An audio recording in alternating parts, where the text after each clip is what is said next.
Okay, let's go ahead and get started. This is LinkedIn optimization for coaches, consultants, and course creators. My name is Terry Rice, and I'm a business development consultant. And normally, what that involves is helping other consultants, coaches, or course creators build their brand and their revenue.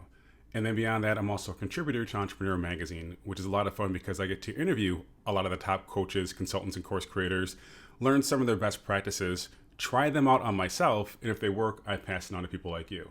Before that, I was a client solutions manager at Facebook and also a search engine marketing consultant at Adobe. So it's been doing consulting for the majority of my career. Another fun fact, I live in Brooklyn, and that's where I currently am right now. And it's going to be somewhat loud in the background. Hopefully it's not too noisy. But, it's during COVID, and there's never going to be a perfect time for me to record this. So I'm just going to go with it. And I also have 3 children who you might hear in the background as well. But my goal here is to give you some very valuable information. So if you can just bear with that, we're going to be okay. And it's going to keep on rolling. Otherwise, it would take me forever to get this done. And I want to make sure you get this information. So if you've never been to New York City, this is your chance to somewhat experience it with the sirens and the trucks and everything in the background. Let's keep it moving here. So who's this for? It's for you. It's for coaches, consultants, and course creators who want to use LinkedIn to land more clients, to become a recognized expert, and book more media opportunities. So I'm going to show you how to do all that today. And here's the agenda. First is profile optimization, making sure we're attracting the right people by the way we describe ourselves, display ourselves, and the content that we have in our profiles. Next one, creating compelling content. And I know this is where a lot of people get stuck. They're like, I don't know what to say. I want to sound smart, but it's taking forever. And then you never end up doing anything, right? I want to help you get over that hump by showing you how to create this content on a consistent basis. And then outside of that, making the right connections, right? So when you're on LinkedIn, that's your goal. It's a social media platform. It's not just you talking about yourself. You want to make sure you meet the right people that you can learn from, work with, and just overall engage with that are relevant to your industry. And then playing the long game, realizing that, you're building a career, you're building a business, and it doesn't have to happen next week. And just being patient in how you do this will give you even more rewards in the long run. But really important to realize that, there's no magic bullet for how to do this. Your approach is going to vary based on the audience that you're targeting. How often are they on LinkedIn? What kind of content do they want to see? And the content you can produce. Can you create videos? Is it more text-based, so on and so forth? And then how many clients or customers you'd like to attract. So if you're selling courses, you probably want to sell a lot of those. But if you're working just with clients one-on-one, you don't need like 50, right? So all these things really factor into your process you would have in regards to using the platform. Let's go ahead and get started here with your headline. And your headline, you want to think of as almost like your micro brand. It's the first thing people see when they go to your website, when your LinkedIn profile, or when you comment on a post. So you want to make sure that you attract the right audience with your headline and your bio. So the keywords that you have in there are very important because if someone's searching for a digital marketing consultant, you want to make sure you have that term in there. Or if someone's looking for a financial consultant, you want to make sure you mention that in your bio and in your work history. So it's fine to get creative, but you also want to spell it out as well to make sure you're being captured by these searches. And I'll show you a few examples here. This is my buddy Mike Koenigs, and he says, I help experts build empires and personal brands. And then goes on to say he's the host of this podcast called Capability Amplifier. He's an entrepreneur, investor, and author. So these are the terms he wants to show up for, right? Podcast, entrepreneur, investor, author. No one's searching for, I help experts build empires, but that's how he's branding himself because again, he knows this is his micro brand right here, right? This is what he wants to get in front of people when they first come to see his profile. And in the background, you see, get paid for who you are, not for what you do, and all these media outlets he's been featured in. So he's very intentional about how he's presenting himself right now. Going a bit further, this is my friend Amina Altai. She is a holistic business coach, meaning she will help you grow your business by working on your actual business, but also your mental and your physical health. But no one's really searching for a holistic business coach typically. So she just uses the term business coach. And she says, helping female entrepreneurs and leaders make work a place they freaking love, feel good at, and get paid. Now, some of you might say, well, she should be saying freaking love in her profile. Isn't that going to turn some people off? Yeah, that's the point. You don't want to be everything for everybody. So with Amina, she says, hey, if we can't swear, we can't be friends. So by design, she puts this out here because she wants people to know what her personality is like, right? It's going to attract the right people and turn away the wrong people. So she's doing this all by design. Next up, Justin Doyle, another buddy of mine. He's an executive coach, and he normally coaches people that work at hedge funds or other financial services.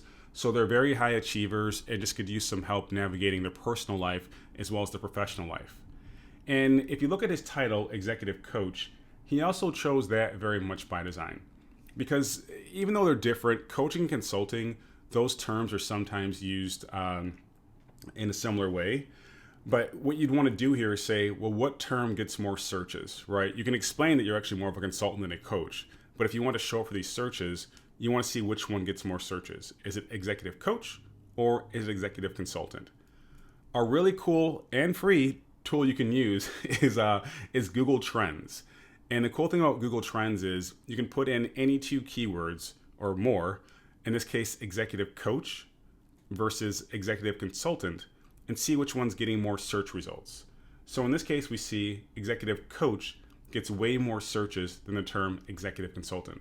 So if you want to show up higher when someone's looking for executive advice, let's just call it that, you would use the term executive coach instead of executive consultant. For you, it's going to be different. But if there are terms that are kind of synonymous that you can consider using, run it through this tool first to make sure you're using the right word to get in front of the largest possible audience, okay? So that's Google Trends, totally free. Please do try it out. Now let's go a bit further into your headshot and your cover photo. Super important here. We want to make a good first impression, right? So first of all, use a professional photo. And if you have to just use your iPhone or Android if you're like me, that's fine. But you want to have a plain or neutral background and make sure you smile. Whatever you do, don't be the person who doesn't have a photo up because that just seems a little off, right? So you want to have a professional photo, not one from where you're at a bar and you crop someone out, or one of those ones where you're at a wedding but you can still tell that like that's not the natural background you'd normally be in. You want to make sure that you have a good looking photo. So on the far left, this is like the evolution of my profile photos. The far left, that's back when I worked at Adobe and just really didn't care because I worked in-house. I'm not looking for a job. I wasn't on LinkedIn that often. So I got the hat on, I got the earrings in, and I have this silly necklace on as well. And then as I got a little bit older, I was like, okay, I should probably use something more professional. So I have that free one I got from a conference, which isn't bad, isn't great. I have like almost a smile, could be better. And now you see the one I have now, right? So it's more professional. I'm looking at something and I'm happy about something as well. And it's funny, when I went from that black and white one to the color one where I'm actually smiling, the number of people reaching out to me went up much higher. My requests got accepted more as well. So it just makes me look more professional. And again, you want to do the same thing as well, right? So it doesn't matter if it's, just you on your iPhone or your Android, whatever it is. You just want to make sure it looks clean and that you just look approachable, right? So again, doesn't have to be perfect, but it just has to be better than me sitting at a bar looking like I'm waiting for a drink. Okay, another big thing. Include a call to action in your cover. And this is something I didn't do for years. And this is what I mean. You have this cover photo above your profile photo. You want to include some kind of call to action there. Whatever it is. It can be get on my email list, download this white paper, contact me, whatever it is. And you can see here with this woman, Shanae, she's saying, hey, text me if you want to grow, right? So that's the way she's doing this, through SMS. But just do something. First of all, please don't have just that generic blue background where it's like light blue with those lines all over the place. I know, hey, I was guilty of that for years as well, but just put something here. I see some people putting like landscape photos like, hey, I like trees. That's cool. I like trees too, but that's not going to make you any money. So what I would say is you want to make sure you have something that looks professional there and just really can get people to take action once they see your profile. That's really what we want people to do. It's like your homepage on your website. What do you want them to do once they get there, right? So next step, again, is having this cover photo set up. If you look at mine, I have this free mini course that I created. It's called How to Get More Coaching and Consulting Clients, your 6-step marketing plan for booking coaching and consulting clients that will pay you what you're worth. And in this case, I put a bit.ly there as well, just to make it easier to memorize. Because if someone's on their phone or just on their computer, like you can't actually click through on these links. That's why I put a bit.ly there. And then you might as well look at my profile as well. I'm saying my title, which is an Entrepreneur Magazine expert in residence, and then saying I help consultants grow their brand and revenue, right? So it's being straight up about what I do and how I can help you. Again, time for you to revisit yours. Just think about what would make sense. What do you want someone to do as soon as they go to your profile? This is another one that I didn't do for a while. Uploading featured content. And by the way, this is a relatively new feature as compared to everything available on LinkedIn. So if you're not using this already, it's understandable. But featured content is available directly below the About section on your LinkedIn profile. And if you're not using this, you're definitely missing out on some prime real estate, because you see how large it is. That's why it's called featured. And you can put some really good information here to get in front of your target audience. Now on my end, I have my founder video, so more or less introducing myself to my audience. I also have my speaker reel. If you go a bit further, there's a webinar I did with Entrepreneur as well. Whatever you want to put here that makes sense, go with it. But you have a lot of options. It can be a post that you put up before, a really good post. It can be an article you created on LinkedIn. It can be a link to anything on your website. So maybe it's a link to your testimonials or your services or whatever it is. It can be photo, it can be, it can be a photo, it can be documents, it can be pretty much anything, right? So just do something. And again, the goal here is to encourage people to take the next action you want them to take by making it so prominent on your LinkedIn profile. So please do not forget to do this as well, right? Super important. Now getting into the meat of it. Creating compelling content. How do we do that on a consistent basis, right? That's a lot of C's, so I just noticed that. And I think that's the problem, is some people, they get so stuck on this part, they just don't do anything. And unfortunately, you're making a statement by not saying anything.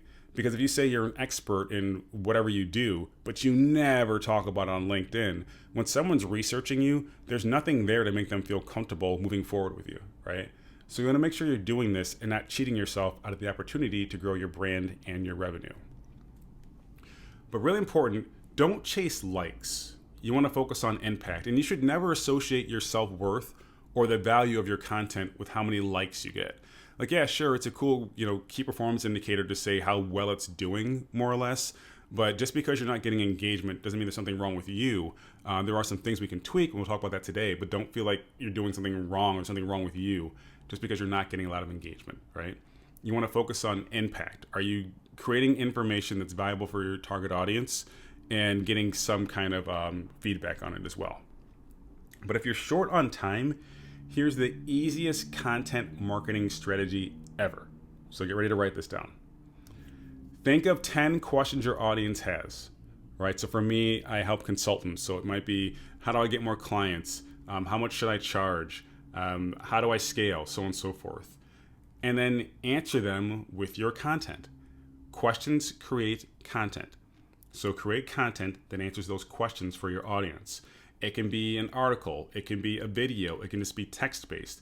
Doesn't matter. But if you just stop and start here, think of those 10 questions.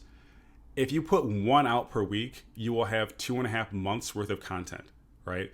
This is the easiest way to get started. You get used to creating content, getting this feedback, getting this engagement, and then from there, tweaking it as you go forward, right? So this is going to be your first thing that you're doing in regards to posting. 10 questions, answer them. Super easy, because I know you know those answers. But also realize that people are scrolling through their feed rather quickly. So if you don't grab their attention with the first line of text, you could be in trouble. And I remember one of my clients, who I know and respect very well, I saw one of her posts that said, "Hey, are you missing group trainings?" And no one's really missing group trainings. They're missing the outcome of group trainings. So I said a better way to say this would be, hey, do you need help understanding how to navigate digital marketing in Q4? I have this group training coming up, right? So you want that thumb-stopping content. So you want to make sure you engage people with the first line of text, right? So Here's a few examples of what I said in the past. Hey, you're going to want to give up, but don't. And I talked about how challenging it can be to accomplish big goals. And you should actually want to quit sometimes when you're doing anything worthwhile, because that separates you from everyone else who did quit, right? That's why it's challenging. Another one I said, hey, this is going to sound hypocritical, but here goes. And then I went into how I was not posting that much on LinkedIn during that time period, even though I teach people how to do it, but it's because I just had a kid. So I'm like, I'm not sleeping at all right now, and I cannot post any content, but I can still engage with content. And we'll get to that later. If you can't create, you can always still engage, right? So you want to make sure you have this thumb-stopping statement to grab people's attention as soon as they see it. Otherwise, they will keep scrolling, right? So here's an example of like this how-to content that I'm answering questions. I'm saying, how much should a consultant charge for their services? Right, so I'm asking a question. If you're a consultant, you're gonna stop and say, this sounds interesting, and go deeper into it. And you also notice I have these hashtags at the bottom. Super important to use hashtags. That's how you identify the theme of the content to LinkedIn. And if people are following these hashtags, they're more likely to see your content. And the goal is to trend for that hashtag when you're getting so much engagement that you are being exposed to more people. So be very careful when you're looking at these hashtags, because if, let's say for consulting business, that might have like 14,000 followers. Consultant, singular, might have 1 million followers. So you want to make sure that you have a mix of very specific hashtags and ones that have a lot of reach as well. So normally I don't put more than 5 in here, otherwise it's like one big hashtag post. But again, make sure you're using these, you will get more reach for your content. Here's something else I've been doing.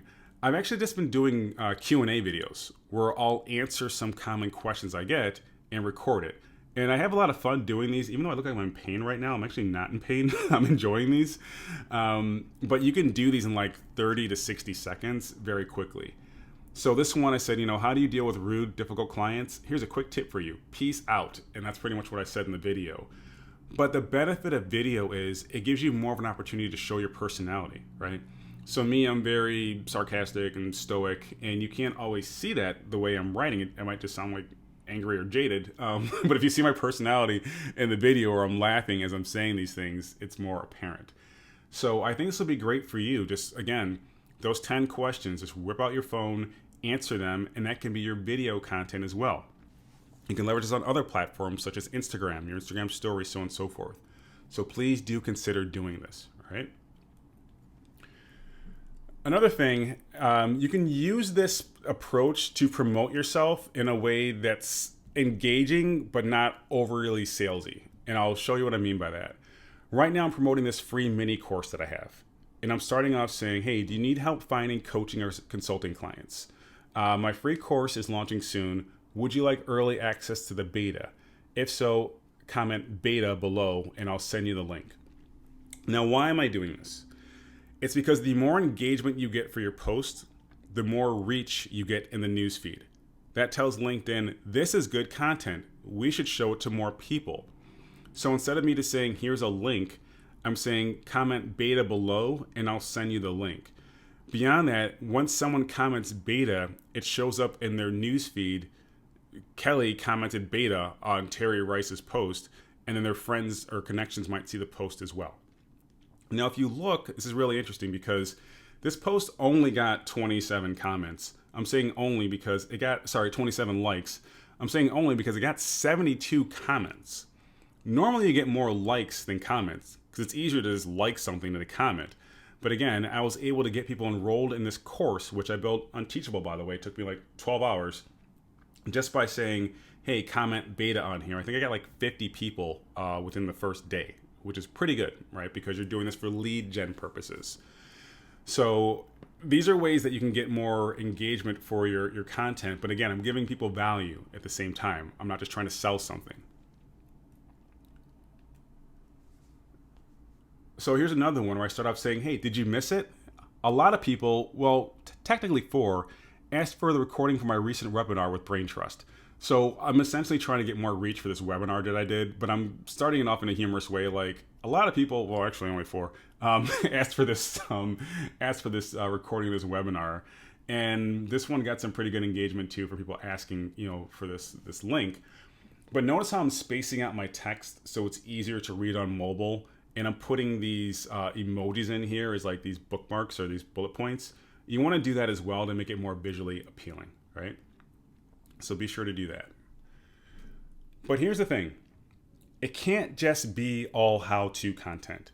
Reason being, you will never show your personality if you're not expressing it through other forms of content, right? And that's the problem I see with a lot of consultants. They feel like they have to fit inside this box of being just rigid in this source of information, and they never show their personality. But you want to work with people that you know, like, and trust. And you can't do that if you're not expressing your worldview and your experiences. So the way you build your personal brand is by expressing your personality and sharing your experiences. And sure, you might turn some people off, but that's the goal. I always say you're better off being Nickelback. Nickelback, if you Google most hated band in the world, Nickelback shows up all the time.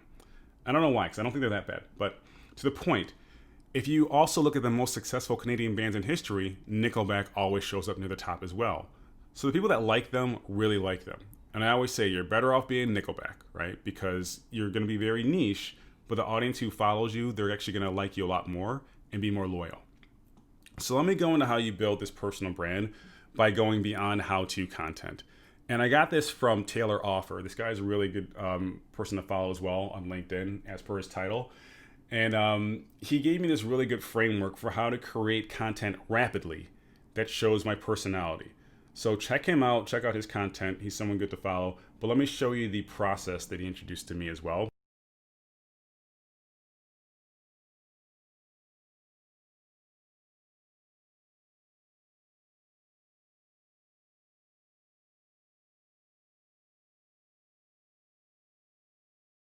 The first thing you want to do is determine your content buckets. And this is your opportunity to say, how would I want people to explain, my personality when they meet me? What do I do? What am I known for? So on and so forth. So your first content bucket has to be your craft. So maybe it's digital marketing or financial consulting or a public speaking coach, whatever that makes sense. But the other two content buckets, that's yours to explore. Maybe you're really big into nonprofits or you're really big on yoga. It could be anything. You're going to determine what makes sense for you to express as an extension of your personal brand outside of your craft. And then from there, what formats you're going to use. Pictures, video, it can be humor, it can be text, it can be commentary on other things you're seeing going on in your industry. And you're just going to rapidly create content based on these buckets you've created. So these are mine. So my first one is going to be coaching and consulting. That's who I help. It's also going to be mindset and mental health. I'm really big on that, especially when it comes to people who are entrepreneurs, because you can easily burn out if you don't look out for that. And then going into my personality. So I'm sarcastic, I'm stoic, I'm observant. So there's things that I see around me that I think are interesting. I can include that as well. But here's where the magic really happens. It's you just coming up with just the themes of topics rapidly that would fit in these buckets. You don't have to complete the entire post. Just the themes. So here's some of mine. Under consulting and coaching, I could show a picture of myself speaking at South by Southwest about how to launch a consulting business. Under mindset and humor, how to overcome imposter syndrome. Don't be an imposter. Pretty easy. Under personality and commentary, I can look at whatever's trending in LinkedIn news and comment on that. Another one under consulting and a text-based one, hey, why you should actually create text shortcuts in your phone to help you go about your day faster. So I actually came up with 60 ideas in about 2 hours, and that's how I've been able to post every day on LinkedIn consistently, because you're just rapidly putting it out and you're not really concerned again, oh, how many likes did this one get? How many likes did that one get? You're just saying, look, I just want to express my zone of genius and my personality. Sure, some of those take off and you'll get, tens of thousands of likes. That's great. Not all of them will, but they might also just reach the right person who's like, you had this one post that really stood out to me and I thought it was great. So this is the process, and I want you to do the same thing. Don't let perfection be the enemy of progress. Just get these ideas out of your head, start posting them, and sit back and see the results. And then you can then optimize from there, right? Some content works better than others. Double down on that and stop doing the ones that aren't working out as well. So here's one post I did, and this is more or less about COVID and me just always explaining why my kids are making noise in the background. And what I found is everyone's always like, hey, we can't hear them, or we don't care, or it's okay. So I started off by saying, people don't care about your kids. That was the hook. And I said, well, here's how I found out. And then I actually delivered on the statement that I started with. People say they don't care about the noise they're making. So yeah, there was a little bit of like coyness here, but you get my point. It was this thumb-stopping content that resonated pretty well with the audience that saw this. It got 27,000 views. And again, that's not the litmus test for success. But it shows like this random thought I had in the moment. I'm like, people always say they don't care if my kids are making noise. And sharing that landed very well. Again, so that's my personality. Here's another one. This is me working out at the park, and I'm doing something called a Turkish get-up. And I like them because they engage your core, flexibility, and strength. But you also have to focus very intently the whole time because your goal is to keep on looking at that kettlebell you're holding. And I said it's almost like entrepreneurship. Right? So as long as you have this focus, you can deal with all the other distractions. As long as you keep your eye on the ball, and you'll keep on moving forward in your career and towards the goals you have. So it's a quick video. It's only 20 seconds. People saw that like, wow, this guy, he makes a good point. And it shows my lifestyle. Like, yeah, sure, dad, bunch of kids and everything, entrepreneur, but I still care about my mental and physical health. That's why I'm out there doing this Turkish get-up. Here's another one. This is a story about me getting laid off back in 2009, I believe. I got laid off and I literally had $7 in my pocket at the time before I got hired on working at Adobe and went from having $7 to making six figures. And this story has nothing to do with me being a consultant, my business as it is today. But I just realized, with COVID, a lot of people are going through it. And if I could give them some kind of inspiration, that's what I want to do. And again, you're never chasing likes or views, but this one got a bunch of likes and views, right? And it's just my story. It wasn't anything, well crafted. I was just telling a true story about how I had $7, and that landed well with a lot of people. So again, express your personality, not just what you do. That's how you grow your personal brand. But also, don't forget to engage with content. We get so caught up creating content, we don't engage with it enough, right? And that's a really big problem because if you don't engage with content, people are going to stop engaging with yours, first of all. And then second of all, if you ask a question as you're engaging, like, oh, thanks for your comment, how do you feel about this? You'll get even more engagement. And when you do that, it's going to show up in that person's newsfeed again when they keep on going back and forth. It's more signals for the algorithm that you have good content that people are responding to. And as a result, you'll be able to get more reach in the newsfeed. So you want to make sure that you're engaging with content as well. Give you an example here. So this person's responding saying, hey, I'm going to go to Terry's webinar. It's the third one I've attended. Hey, to my network, Terry's a great speaker and motivator. Great insights on growing your business to maximize your effort while maximizing returns. Well worth an hour of your time.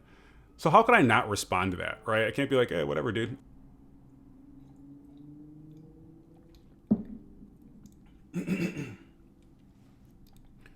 Also super important, don't forget to engage with content. People often say, hey, how come no one's engaging with my content? And I would say, well, are you engaging with other people's content as well? Or when someone comments on your post, do you comment back and say, hey, thanks, and then ask another question? Your goal is to keep the conversation going because every time they comment on your post, it shows up in their newsfeed again. This person commented on Terry's post. So don't ignore them and do your best to keep a conversation going. So here's an example. This guy, Alan, was talking about a post I had about a webinar coming up. And he said, hey, this will be the third webinar of yours that I've attended during the stay-at-home period of our lives. To my network, Terry is a great speaker and motivator, great insights on growing your business to maximize your effort while maximizing returns, well worth an hour of your time. So how could I not respond to Alan's comment, right? Obviously, I chimed in and said, hey, thank you so much. And joking around a little bit, I was like, hey, fair warning, I might start repeating some of my jokes, which actually is kind of true. But again, when someone comments, make sure you like and respond back. You also want to engage with relevant content that other people create. So you want to follow relevant hashtags for your target audience. Maybe it's digital marketing, public speaking, sustainable manufacturing, whatever it is. And then like, share, and comment on relevant posts. The most impactful thing you can do is to comment. So leave a real comment, not just an emoji. Don't just say cool. You actually want to chime in with some kind of impactful comment, and here's why. So this is Simon Sinek. He's someone I follow. A lot of you might have heard of him from that speech he had about starting with why. People don't buy what you do, they buy why you do it, so on and so forth. And I know people in my target audience engage with him as well. So your goal here is to find these thought opinion leaders that you align with and your audience aligns with and comment on their posts. And if you're lucky, you'll become the most relevant post on there and get more visibility. So in this case, I had 52 people like my comment and 13 replies. Some of them actually went to my website, or sorry, my website, my LinkedIn profile and said, hey, I saw your comment. I thought it was great. Would love to connect, so on and so forth. You're going to do this by design. You're going to identify, again, 10 people who your audience aligns with and you align with, and just keep on commenting on their posts. Especially, again, if you're someone who's like, Terry, it's still kind of hard for me to come up with content. That's fine. They'll give you the context for your content, right? You're just going to respond to what they have already. Moving on here to making the right connections, right? It's a social media platform. It's not just you talking about things and posting content all day. It's also making the right connections to grow your knowledge, your brand, your career, or just have people to communicate with who understand you. So let's go through some of the steps on how you can do this as well.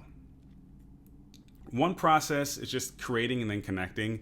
Really simple. You're going to post content and then connect with anyone in your target audience who engages. So if someone likes or comments, you could send them a note saying, hey, Tim, thanks for commenting on my latest post. I really enjoyed your insights. Would love to connect and learn more from you going forward. Now, be very selective about who you do this with because it can be tedious. I mean, if you get 13 likes, do you want to reach out to 13 people? Maybe you do, maybe you don't. But if it's someone in your target audience that you really want to connect with for one reason or another, this is a perfect excuse to reach out instead of just saying, would love to connect, right? You always want to have some kind of reason for connecting with people because you can proactively reach out to other high impact members and again, provide value in exchange for their attention. Why are you reaching out? It could be some really good guide, tips, or tools. Maybe you say, hey, based on what you do, here's this great article you might want to check out, or listen to this podcast, it's amazing. Maybe you yourself are offering something such as a free webinar. And I've done this all the time. And I always say hey, by the way, I'm coming out of the blue here, but I see that you're a consultant, so you might want to check out this webinar. Happy to send you some information or just connect in general. So you have a character limit here. I believe it's 299 characters, not 300, 299. So you have to get to the point rather quickly when you're doing these connection requests. So say it succinctly, but just be very upfront about why you're connecting. They'll either pass, they'll say, would love to connect, can't make it to the webinar, or do both, right? But this is why you should always have something planned or available to give to people. Maybe it's your lead magnet, again, like a handy guide or something like that. You should always have something available of value to give to your audience. Here's another thing you can do. Reach out with a genuine question or compliment. Now, this part is harder because you have to do some research on the person. What have they done recently that you can ask a question about or give a compliment on? But again, you'll be much more bespoke in how you connect with them because they can tell you're not just sending out random connection requests. And I'll give you an example of one that I got. So this person said, hey, Terry, I saw your article in a recent edition of Entrepreneur Magazine, and I have a question. Did you mean for there to be a typo in the first sentence so that more people like me would engage with you like I am right now? Well, Max, no, I just messed up. But thank you very much for calling that out and reaching out with a genuine question, right? So this guy read the magazine, saw that I had this post there. There was a typo, which I'll admit. And he's like, did you do that on purpose to get more engagement? No, I just messed up. But again, at least I know this guy wasn't just randomly sending out information. And I appreciated that. Here's what you don't want to do. What you don't want to do is automate your outreach to the point where you're relying on a machine not to mess up like this. So this person sent me another connection about one of my articles. It said, hey, I saw your article, type your message containing the common mistakes made on LinkedIn, and it's really nice. I mean this one, type your message containing the URL, blah, blah, blah. I didn't know what was going on for a while when I first saw this, and I was like, is it me? Because I am sleepy. No, it's just messed up, right? So There are tools you can use to automate this process, and I think some of them work well, but just do some due diligence to make sure that you're using the right one and you're not sending out messages like this, because you can't be the number one LinkedIn marketer to follow if you're sending out stuff like this. So I did not accept that connection request, as you might have guessed already. All right. What I want to do now, though, as we're wrapping things up, is just kick it up a notch. I want you to use LinkedIn for surveys and research, for you to learn from your target audience in a way like we never could before. Because I used to do research when I was an intern in college. I was calling all these various organizations trying to get them to answer these surveys. They normally didn't care. You can use LinkedIn now easily from the comfort of your own couch, reach hundreds, thousands of people to ask them questions. So what I would say is this. You can reach out to 50 people in your target audience, or that are key opinion leaders in your industry, and say, I would love to interview you about something. Maybe it's the state of sustainable manufacturing in 2021.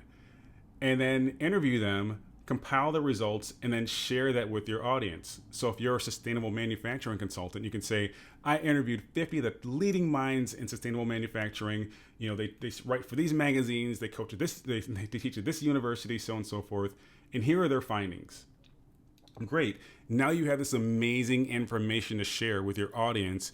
It can also get you on panels, on podcasts, on webinars, on stages, so on and so forth. And it's going to boost your brand because you're this source of information just from curating it, right? So super important to consider this, because people always wonder, like, hey, how do I, get mentioned in various magazines, or how do I get on bigger stages? It's from you doing all this work to curate the information and then distilling it down in a way that people can digest it and take action on it. So I'm challenging you on this one. If you do it, please do reach out and let me know. I'd love to see the results and what your process is like, and I can answer questions about it. But this is what separates people who are really trying to stand out and become thought opinion leaders. It's doing this lonely work that no one sees, right? Because it's just you reaching out to random people on LinkedIn, but the results cannot be denied. So here's some sample research and findings you could do. Top 10 money tips for next year, personal branding tips from industry experts, how SaaS companies can increase revenue during the new normal, how to land a job at a tech company, so on and so forth. I'm just giving you ideas here, but this should be the key takeaways you're getting, like these top things, how to do this in the new normal, how to get this job, so on and so forth. So seriously consider this, because this could be one of the fastest ways to grow your brand, your network, and your revenue, right? You're going to share the results, show them to relevant organizations, and from there you can get media and speaking opportunities as well, right? So if you want a shortcut to building that brand and your revenue, this is a great way to do it. And again, if you need help with that, please do reach out.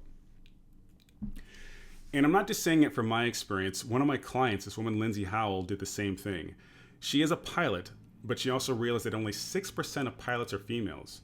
So what she's doing now is she's consulting flight schools on how to attract and retain more clients. But the way she's building her business and her curriculum is she's interviewing 50 female pilots and reverse engineering what made them successful. So what did she do? She reached out to them on LinkedIn and said, hey, I see you're a pilot. I'd love to interview you and just get some information from you. And these aren't short interviews. These are like a half an hour. And the cool thing is she got about 20 yeses, and the other 30 interviews that she was able to complete, they were all by referrals. So if you look at the hashtag 50 Fly Girl interviews on LinkedIn, you'll see what she's up to. But again, once you get in the right networks and say, do you know anyone else who might want to help me with this? You can get a lot of referrals too. So you don't need, in her case, 50 yeses. 20 was enough, right? So don't let that hold you back. Here's something else you can do. Let's kick it up another notch here, right? What else can we use LinkedIn for? You can survey your audience to build better products and services. So again, you're going to identify your target audience by their title, by their engagement with relevant hashtags. So for example, if I'm trying to find people that are into sustainable manufacturing, I can go to the hashtag sustainable manufacturing and seeing who's engaging with that content. And then say, hey, Candace, I noticed that you engage with this post around sustainable manufacturing. I'm building out this new program to help people understand that. I would love to get your input on the biggest hurdles you're seeing in regards to addressing that. And if you could just wave a magic wand, what would that solution look like, right? And I can give you a copy of the script if you want, because I've done this before. This is exactly what I did to build my group coaching program. And I'll show you what my outgoing script looked like. I just said straight up, Hey, I see you're a consultant, and I'm wondering if I can ask you a few questions about your daily challenges and potential solutions for an article and coaching program I'm working on.